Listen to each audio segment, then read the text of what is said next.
नमस्कार दोस्तों, आप सभी का प्रगति गुरुकुल चैनल पर बहुत स्वागत है। आज हम सीजी बोर्ड का जो बिजनेस स्टडी का पेपर होने वाला है, उसके बहुत ही इम्पोर्टेंट क्वेश्चन देखेंगे। सारे चैप्टर्स से रिलेटेड देख लेंगे और स्मॉल आंसर, शॉर्ट आंसर वाले, लॉन्ग आंसर वाले सब कुछ देख लेंगे। और इसमें से आप लोग बच्चों सब सब पढ़ लेना, ताकि ना आप लोगों के नंबर बहुत ही अच्छे आए। और बिजनेस स्टडी जो होता है ना, बहुत इजी सब्जेक्ट होता है, अपने मन से भी लिख सकते हैं। ठीक है, चलिए शुरुआत करते हैं। चैप्टर 1 में क्या दिया है? प्रबंध की प्रकृति एवं महत्व, nature and significance of management. ठीक है, पहला को लघु उत्तरीय क्वेश्चंस जो हैं 3 मार्क्स के आते हैं। उसमें पहला क्वेश्चन है, प्रबंध को बहुरूपीय अवधारण क्यों माना जाता है? Why is management considered to be a multi dimensional concept? क्यों होता है प्रबंध बहुरूपी? क्योंकि वो सिर्फ एक ही काम नहीं करता है, वो सिर्फ प्लानिंग नहीं करता है, सिर्फ उसको डायरेक्शन नहीं देता है, निर्देश नहीं देता है, उसकी व्यवस्था करता है, उसके हर चीजों का ध्यान रखता है। प्रबंध, अब मैं इसको आपको इंग्लिश में समझा सकती हूँ, हिंदी में समझाने के लिए मुझे बुक लेके बैठना पड़ेगा। तो मैं आपको मैनेजमेंट बता सकती हूँ, क्योंकि वो मल्टी डायमेंशन कैसे है, क्योंकि उसको प्लानिंग करनी होती है, एग्जीक्यूट करना होता है, उसको डायरेक्शन देना होता है, उसको मोटिवेट करना होता है, उसके गोल्स डिसाइड करने होते हैं, उसकी जो रिजल्ट आया है उसको देखना होता है। तो वो मल्टी डायमेंशनल इसीलिए होता है। ठीक है, अगला क्वेश्चन है, रितु एक बड़े कॉर्पोरेट हाउस में उत्तरी प्रभाग की प्रबंधन है, वह संगठन में किस स्तर पर काम करती है? Ritu is the manager of the northern division of a large corporate house. At what level does she work in the organisation? What her basic functions? Hierarchy में अगर आपको ये हायरार्की पूछ रहा है कि वो कौन से हायरार्की में काम कर रही है, किस लेवल पर है, तो वो मैनेजरियल पोस्ट पे है, प्रबंधक के पोस्ट पे है। तो आपको पता है कि प्रबंधक टॉप पोस्ट में आता है।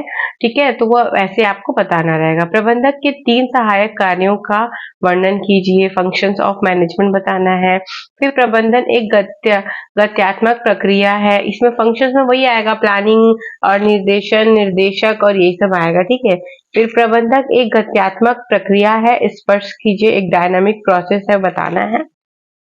प्रबंधन एक कला है। Yes, management is an art, like, क्योंकि उसको आपको मैनेज करना होता है, उसको बहुत स्किल्स, मतलब आपको एक ऐसे ह्यूमन स्किल्स की जरूरत पड़ती है जिसमें आपको अपने एम्प्लॉयज को भी मैनेज करना होता है और अपने सीनियर्स को भी मैनेज करना होता है, क्योंकि आपको उनको आंसर देना होता है। तो वो आप बीच की कड़ी एक होते हैं ना, इसलिए आपको उसके बारे में बहुत ज्यादा नॉलेज होना चाहिए। ये इसमें आंसर में आता है।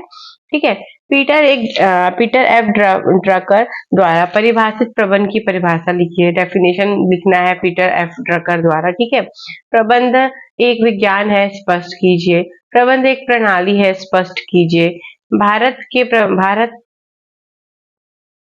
के संदर्भ में प्रबंध का क्या महत्व है, स्पष्ट कीजिए। Importance of management in the context of India. ठीक है, फिर दीर्घ उत्तरीय क्वेश्चन में क्या आएगा, आ सकता है इसमें से, प्रबंध तथा प्रशासन एक दूसरे के पर्यायवाची हैं, स्पष्ट करते हुए इन दोनों में अंतर लिखिए। ये दोनों एक दूसरे के सिनोनिम्स ही है, क्योंकि प्रशासन का काम क्या होता है, कार्य को स्मूथली करना। प्रबंधन का कार्य क्या होता है, उसको भी कार्य को स्मूथली करना होता है। इन दोनों में कुछ डिफरेंसेस होते हैं जो आपको बताने हैं। प्रबंध किसे कहते हैं? प्रबंध की विशेषताओं को समझाइए। प्रबंध के किन्हीं 5 उद्देश्यों को लिखिए। प्रबंध के प्रमुख कार्यों को समझाइए। समन्वय प्रबंध का सार है, क्या आप सहमत हैं? कारण स्पष्ट कीजिए। प्रबंध के स्तरों से क्या अभिप्राय है? प्रबंध की विभिन्न स्तरों के कार्यों का संक्षिप्त वर्णन लिखिए। एक सफल उद्यमी अपने उद्देश्यों को प्रभावी ढंग से एवं कुशलता से प्राप्त करता है, स्पष्ट कीजिए। एक उपक्रम की सफलता में प्रबंध कैसे सहयोगी होता है, स्पष्ट कीजिए। फिर प्रबंध के सिद्धांत चैप्टर 2 है, प्रिंसिपल ऑफ मैनेजमेंट। देखते हैं 4 नंबर के क्वेश्चन में किस टाइप के क्वेश्चन आने की संभावनाएं हैं। सोपान श्रृंखला एवं समतल संपर्क सिद्धांत को समझाइए। Explain the principle of scalar chain and gangplank. आदेश की एकता का सिद्धांत प्रबंध के लिए किस प्रकार उपयोगी है, स्पष्ट कीजिए। How is the principle of unity of command useful for management, explain. आदेश की एकता एवं निर्देश की एकता में कोई 4 अंतर स्पष्ट कीजिए। Explain any 4 differences between unity of command and unity of direction. वैज्ञानिक प्रबंधन की तकनीकों की व्याख्या कीजिए। Explain trailer principles of scientific management. वैज्ञानिक प्रबंध का विरोध श्रमिकों द्वारा किया गया है, स्पष्ट कीजिए। Why is the scientific management oppose by worker, explain. समय अध्ययन और गति अध्ययन में कोई 4 अंतर स्पष्ट कीजिए। Explain any 4 differences between time study and motion study. प्रबंध के सिद्धांत प्रबंध के क्षेत्र में क्यों आवश्यक है, स्पष्ट कीजिए। Why principles of management are essential in the field of management, explain. Taylor एवं फ्यूल के प्रबंधीय दृष्टिकोण से में क्या समानताएं हैं, explain the similarity in the managerial perspective of Taylor and Fayol. फिर चैप्टर 3 में आ जाएंगे व्यवसायिक वातावरण, बिजनेस इन्वायरमेंट में। इसमें से choose the correct option. Multiple question के ऑप्शन मतलब इसमें से आ सकते हैं। पहला है उदारीकरण के अर्थ है अर्थव्यवस्था के बीच एकात्मता, योजनाबद्ध निवेशी नीति, सरकारी बाध्यता एवं संशोधन में कमी, उपरोक्त सभी। Liberalisation means integration among economics, planned disinvestment policy, reduction in government obligation and amendment, all of the above। निम्न में से कौन सा सामाजिक पर्यावरण का उदाहरण है? अर्थव्यवस्था में धन की आपूर्ति, उपभोक्ता संरक्षण अधिनियम, देश की संरक्षा, परिवार का गठन। Which one of the following is an example of social environment? Money supply in the economy, consumer protection, the constitutions of country, composition of family। किस देश की विदेश नीति प्रभावित करती है वहां के सामाजिक वातावरण को, तकनीकी वातावरण को, राजनीतिक वातावरण को, उपरोक्त सभी। The foreign policy of a country is influenced by social environment, technical environment, political environment, all of the above।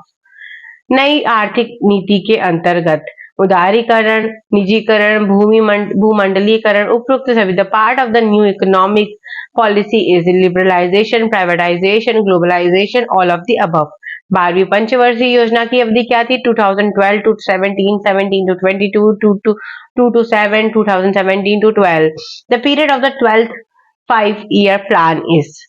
निम्न में से कौन सा व्यवसायिक पर्यावरण की विशेषता नहीं है? शहरीकरण, तुलनात्मकता, कर्मचारी अनिवार्यता। which one of the following does not characteristics of the business environment? Employees, complexity, uncertainty, relativity। लघु उत्तरीय 3 अंक short answer type question 3 marks के कैसे आएंगे इसमें से? सरकारी नीति में बदलाव का व्यवसाय तथा उद्योग पर क्या प्रभाव पड़ता है, स्पष्ट कीजिए। What is the impact of change in government policies on business and industries, explain. उदारीकरण से आप क्या समझते हैं? What do you understand by liberalisation. Third question, व्यवसायिक वातावरण का क्या तात्पर्य है? What is meant by business environment. सामाजिक वातावरण के मुख्य घटक कोई 3 लिखिए। Write the main components of social environment, any 3। नवीन आर्थिक नीति 1991 की मुख्य विशेषताएं लिखिए, कोई 3। Write the style and features of the new economic policy 1991, any 3। राजनीतिक वातावरण सदैव व्यवसाय को प्रभावित करता है, संक्षेप में लिखिए। Political environment always affect business, summarize this। सामाजिक वातावरण किस प्रकार व्यवसाय को प्रभावित करता है, स्पष्ट कीजिए। How does social environment gives effect on business, explain. 4th chapter पढ़ेंगे हम प्लानिंग, नियोजन। इसमें नंबर 1 1 नंबर के क्वेश्चन पूछने की संभावनाएं हैं, जिसमें से पहला क्वेश्चन है प्रबंध का मुख्य एवं सर्वोपरि कार्य है संगठन, नियंत्रण, नियोजन, निर्णय। The main and paramount function of management is organization, control, planning, decision making। Second question is नियोजन होता है भूतकाल के लिए, वर्तमान काल के लिए, भविष्य के लिए, इनमें से कोई नहीं। Obviously planning हमेशा फ्यूचर के लिए होती है, so for answer will be भविष्य के लिए, for the future।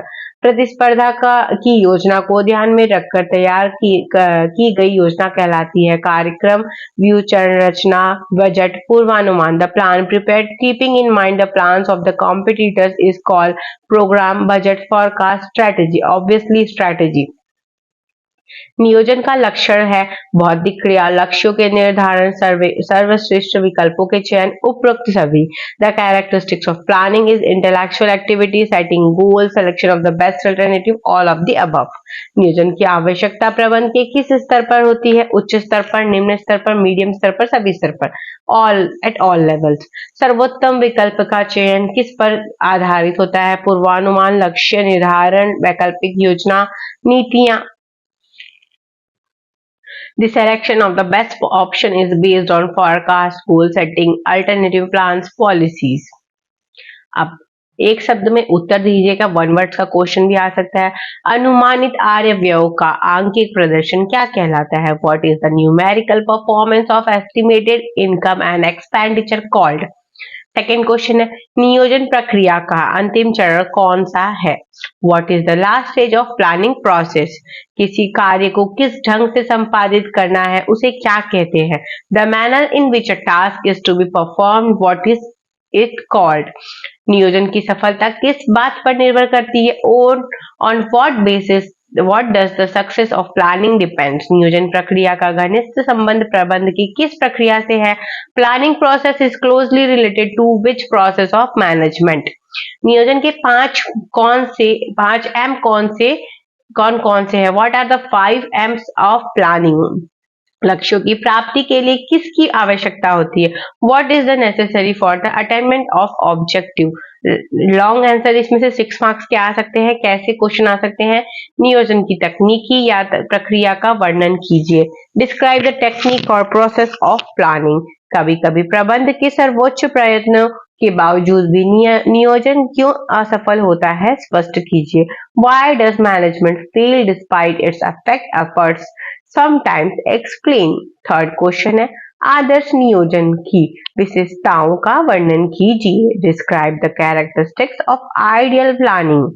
Fourth question है, नीति तथा कार्य विधि में अंतर स्पष्ट कीजिए। Explain the difference between policy and procedures. Fifth question, नियोजन की आवश्यकताएं क्यों है, इसके महत्व को समझाइए। कोई 6 Why is planning needed? Explain its important. नियोजन से निर्णय एवं समन्वय का कार्य सरल होता है, स्पष्ट कीजिए। Planning makes the task of decision making and coordination easy. Explain. Seventh question is, नियोजन के विभिन्न घटकों को विस्तार से समझाइए। कोई 6 Explain in detail the various components of planning. Any 6 8th is, नियोजन के सिद्धांत का वर्णन कीजिए। कोई 6 Describe the principles of planning. Any 6 5th chapter is संगठन, ऑर्गेनाइजेशन। इसमें से 6 मार्क्स की जो क्वेश्चन आने के चांसेस हैं, दे आर 1 नंबर इज, संगठन से क्या अभिप्राय है? संगठन के महत्व की व्याख्या कीजिए। What is meant by organisation? Explain the importance of organisation. कार्यात्मक ढांचा क्या है? संगठन के इस प्रारूप के 2 लाभों एवं 2 हानियों की व्याख्या करें। What is functional structure? Explain any 2 advantage and any 2 disadvantage of these forms of organization. एक प्रभावी संगठन के लिए भार अंतरण क्यों आवश्यक समझा जाता है? स्पष्ट कीजिए। Why is delegation considered necessary for an effective organization? Explain. Fourth question, रेखा संगठन तथा कर्मचारी संगठन में अंतर स्पष्ट कीजिए। Difference between line organization and line and staff organization. Any 6 fifth question, कार्यात्मक संगठन तथा प्रभावी संगठन में किस प्रकार अंतर है? The functional structure different from divisional structure. केंद्रीय और विकेंद्रीय के बीच अंतर करें। कार्यात्मक संगठन की क्या विशेषताएं हैं? कार्यात्मक संगठन प्रणाली के गुण बताइए। So friends, these are the important questions that I have shared with you. You can just learn by this questions and आप अपना आंसर प्रिपेयर कर सकते हैं। If you have any doubt, अगर आपको कोई भी दिक्कत आ रही है आंसर याद होने में या किसी चैप्टर को समझने में या किसी डायग्राम को समझने में, आप मुझसे कमेंट में क्वेश्चन पूछ सकते हैं। मैं आप सभी की इस चैप्टर की प्रिपरेशन करवा दूंगी। जस्ट आपको कमेंट तो करना पड़ेगा फ्रेंड्स, कि मुझे कैसे पता चलेगा कि आपको कौन से चैप्टर के बारे में पढ़ना है। तो प्लीज कमेंट करिएगा, और वीडियो पसंद आई होगी तो लाइक करना ना भूलिए और चैनल को सब्सक्राइब करना ना भूलिए। थैंक यू, मिलती हूँ नेक्स्ट वीडियो में।